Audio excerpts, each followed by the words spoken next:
So, if you've been viewing my channel for the last 2 to 3 years or so, you may have noticed that I've been focusing a lot on Donkey Kong lately, particularly the Country Trilogy on Super Nintendo.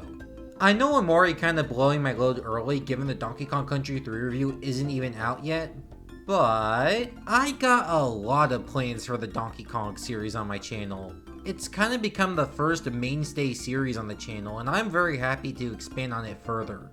I'll be able to detail the structure after the Donkey Kong Country 3 review gets released, but for now, oh my god, there's a new fucking Donkey Kong game. This looks so awesome. Okay, I will slow down and mention the context of this story because it goes way further back than this. And also being the second incarnation of this sort of situation, but the first incarnation will be saved for another time.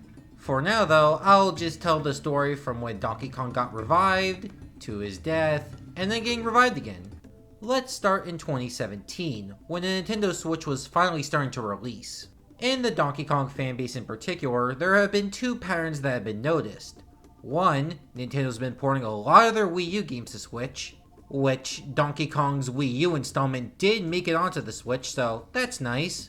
And the other pattern we notice is that a new Donkey Kong game will be on the Switch because the other two installments of the Retro Studios games were on other platforms. Plus, this Retro Studios Donkey Kong Switch title would cap the series off in a trilogy, just like how Rareware did previously. So yeah, you could probably deduce what happened from here, but if not, I will spell it out. After Donkey Kong Country Tropical Freeze on Switch released, people were waiting for an all-new Donkey Kong Country game. And then it didn't happen.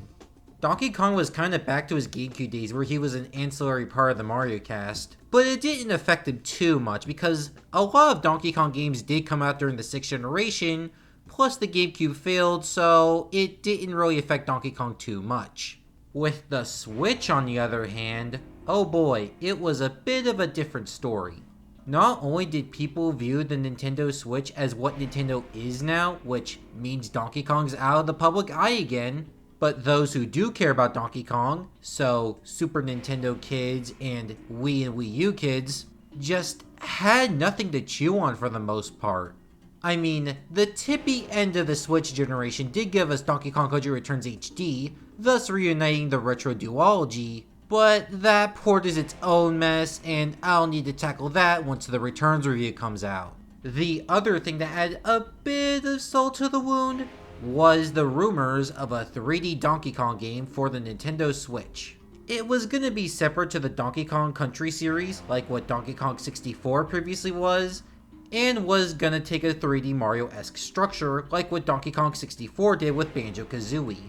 Seriously though, this rumor was in the washer and dryer for the longest fucking time, and it overall just felt like we were gaslighting ourselves. All this kept continuing, but then a pause happened. The Nintendo Switch 2 got revealed, and in that first reveal, we got our first taste of him. To say it caused waves would be a bit of an understatement, really. We chewed, ate, and digested when we only got a fucking low quality screenshot. It was truly a jungle out there, though it was for genuinely great reasons. I mean, just from the few seconds of footage we got alone, we could tell something was up. Some people suggested it was based off the Mario movie design, which is semi-reasonable given the movie was a hit, but the idea of the movie canon being used in the games is not a great idea. But then, people rediscovered Miyamoto and Katabe's Donkey Kong design from Donkey Kong 94, and everything's starting to make sense now. It might be an evolution of that design. What supported this further is the fact that new 2D art of Donkey Kong was coming out, and yep, it seems pretty similar to that Donkey Kong 94 design. In my opinion, this 2D artwork is genuinely great. But I was still holding my breath for the 3D design of Donkey Kong because I wanted to see a better look at that. And the Switch 2 Direct basically showed it. Well, we were basically expecting just Mario Kart, but We are going to talk about that game soon. Don't you worry, I'm holding it in. As for my overall thoughts on the Switch 2 Direct, well, the system itself has some pretty great hardware. The game expansions range from pretty awesome to pretty lame. The new Kirby Air Ride really got me fucking hyped. But there was one announcement. One that had me over the moon. Even one of my mutuals DM'd me over it, and my god, they had every reason to. I spent around 6 minutes hyping this up, so let's now start talking about Donkey Kong Bananza. Okay, first things first. Let's talk about Donkey Kong's design. I mean, part of the build-up I did was discussing Donkey Kong's new design, so it's only fitting we start with that. And yep, it's fucking peak. It seems like they're trying to make Donkey Kong more of an active adventurer now, and I think this design really complements that. Donkey Kong's more stretchy arms and legs, alongside a way more expressive brow, makes him a lot more energetic and fairly active too. It feels like they're trying to push the Jungle Beat direction even further, which is honestly really interesting. But it also makes a lot of sense given that both games were developed internally at Nintendo. Donkey Kong just looks so fun to control, man. It's a core part of a lot of games, but Donkey Kong games in particular really nail the whole movement thing. And at least animation-wise, it looks way better than the Retro Studios titles. One of the few issues I have with the Retro Studios titles is that they just watered down the Donkey Kong cast a lot. The Kongs were still in character, and the animations were still really kinetic, but those little expressive details Rare had in their games were mostly missing in Retro's titles. Of course, Retro made up for that with their incredible environment design, and the fact that Retro Studios used the increased tech to make the games feel more alive.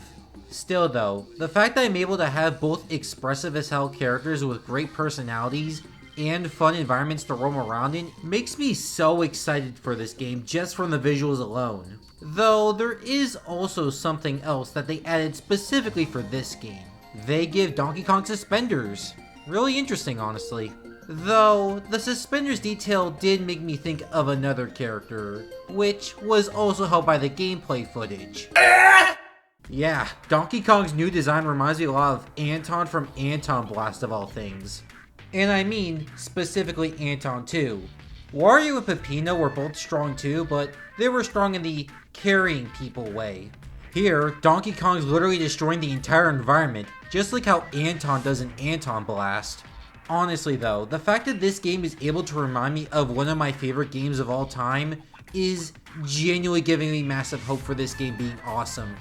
Anyways, since we're on this subject matter, let's talk about the gameplay because, oh my god, they're definitely cooking with this installment. Firstly, thank the Banana Bird Queen that this game is fast as fuck. The best games in the Donkey Kong series have a sense of flow that cannot be matched by any other game. The two tenets of Donkey Kong momentum that truly make it great are building momentum and chaining enemy kills. From the gameplay footage, it looks really easy to build momentum, but it also looks like a big challenge trying to keep it as well. It gives off a similar vibe to the Rare and Retro Studios games, which is overall a great sign. One of the big issues I have with Donkey Kong 64 is the fact that you just have no momentum. That might be fine in a Banjo or Conquer game, but Donkey Kong relies a lot on flow, and failing that basic task makes the game feel a lot more unfun. This game crushes that worry, and I'm honestly glad it's able to do so. It doesn't just remind me of Donkey Kong, however, as it also gives me vibes of the Mario Odyssey roll and Spyro's charge mechanic. In fact, I think it might be a hybrid of the two, with the Mario's roll encouraging you to build up momentum, and Spyro's charge forcing you to keep it to get greater rewards.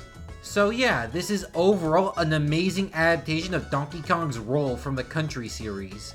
I am 100% certain I'll be able to utilize it to its full advantage in order to get to many places.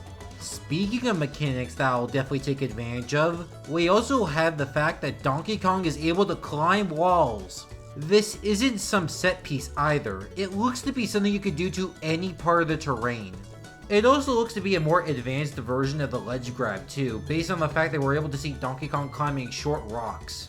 I hate to constantly bring up Wario likes like I'm some zoomer who doesn't know about gaming influences, but this definitely gives me Peppino from Pizza Tower vibes. I'm sure it'll also take influence from Zelda Breath of the Wild as well, since I assume there's gonna be a limit to it, or even some backtracking where once you get more climbing power, you're able to climb up bigger things. Overall though, I'm just happy they're giving equal attention to both horizontal and vertical momentum. So yeah, that's just the basic moveset, and honestly, it already looks like it'll have a lot of fun and depth to it, but we have yet to talk about this game's gimmick, and it separates itself in a major way too: terrain destruction. Now, this isn't really a revolutionary concept, even in 3D games. Worms has been doing destruction in 3D since 2003, on 6th gen hardware, but those were done in contained areas. Donkey Kong Bananza will expand the scope of this destruction a lot, just from the gameplay footage alone.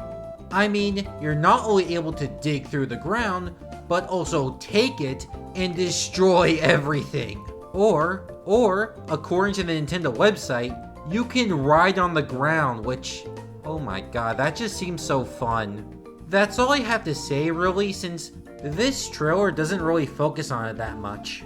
In fact, the riding stuff was shown on Nintendo's website rather than the trailer. Let's go over some other quick mechanics, however, since there's a lot here. Donkey Kong has a downward strike attack, which will probably be used for digging and vertical momentum, doing double duty essentially. We also see barrel cannons placed within the world itself.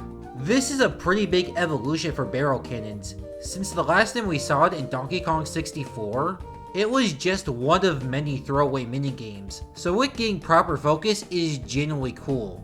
At least, that's what the trailer shows anyway. It also looks like the Mario Odyssey influence is gonna be all over this game. Taking a bit of the role is one thing, but it also looks like it's gonna take a lot of the structure from Odyssey as well. We got gold ingots, which I assume will be very similar to coins, and I also assume we're gonna get equivalents to purple coins and moons as well. Maybe there could be more collectibles, but for now, these are just the ones I feel like will be in the game. And as someone who loves Super Mario Odyssey, and considers it one of my favorite 3D Marios, if not Mario game in general, I am extremely happy that they're taking from one of the best Mario games. I also noticed that the enemies and NPCs feel very Mario Odyssey-esque as well, which overall I do think is really cool, but I do hope they're able to be more experimental. Donkey Kong is like one of two sub-series that's truly able to experiment with its aesthetics. Though, the more experimental stuff could come later in the game. I just hope these Mario Odyssey inspired locations isn't the only thing this game has, even for as much as I love Mario Odyssey's aesthetic. Hell, when the trailer first showed up in the Nintendo Direct, I genuinely thought it was going to be a 3D Mario game before Donkey Kong came on screen. That doesn't really affect my opinion on the game, but it is an interesting anecdote nonetheless.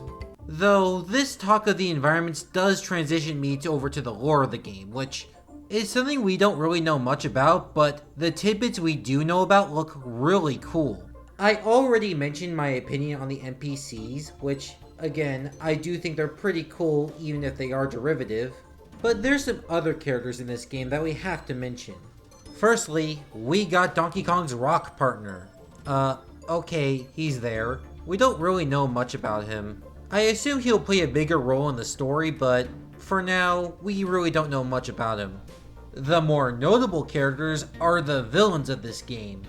They are known as Voidco, and they are rather interesting characters. We've had villain monkeys before in the series with Manky Kong, but we haven't seen them as main villains. It appears to be pure monkey versus monkey action. It reminds me a lot of Super Monkey Ball 2, which has both monkey protagonists and monkey antagonists as well. I really hope Voidco brings some interesting boss battles to the table because Mario Odyssey had a decent boss lineup, but they could have been massively improved, and I feel like this could be the opportunity to absolutely have some amazing bosses, especially considering Donkey Kong's moveset in this game. But yeah, that's all I really have to say about Donkey Kong Bananza. This game overall looks really exciting. And as someone who's probably gonna get their Switch 2 year 1 around Christmas time, I am very excited to finally get my hands on an all-new Donkey Kong game. I sure hope there isn't any catch to all. Oh no. So yeah, Nintendo has been very anti-consumer during the Switch generation, and it filtered their admittedly growing fan base during the Switch era. But it looks like the Switch 2 is taking it to comical levels, really. Sure, $70 for the new Donkey Kong game isn't as insane and ridiculous as Mario Kart World's $80. But I honestly feel like $70 is rather steep, albeit more so steep in general rather than specifically in the Donkey Kong game. Also, the reason it's so expensive isn't because of the country bumpkin president, seeing as Europe also has these equally ludicrous prices. Also, the reason it's cheaper in Japan is because the yen is at its historically weakest point, which means $1 would mean a lot more money in the other currency. Just clarifying that this is a worldwide issue and not just exclusive to one area. Plus, these ludicrous prices also apply digitally, where tariffs are not involved. If Nintendo's goal during the Switch 2 generation is to get people all digital, then it fails for that reason alone. I am just not a fan of $70 games in general, though what makes it worse for Nintendo is that they never discount their games, ever. Switch 1 games released in 2017 from Nintendo are still $60 new. In fact, one of Nintendo's anti-consumer practices they've been doing during the Switch generation is gutting the Nintendo Selects line. It not only made following Nintendo games a lot easier, but it also made them very accessible too. But not having either option is really bad.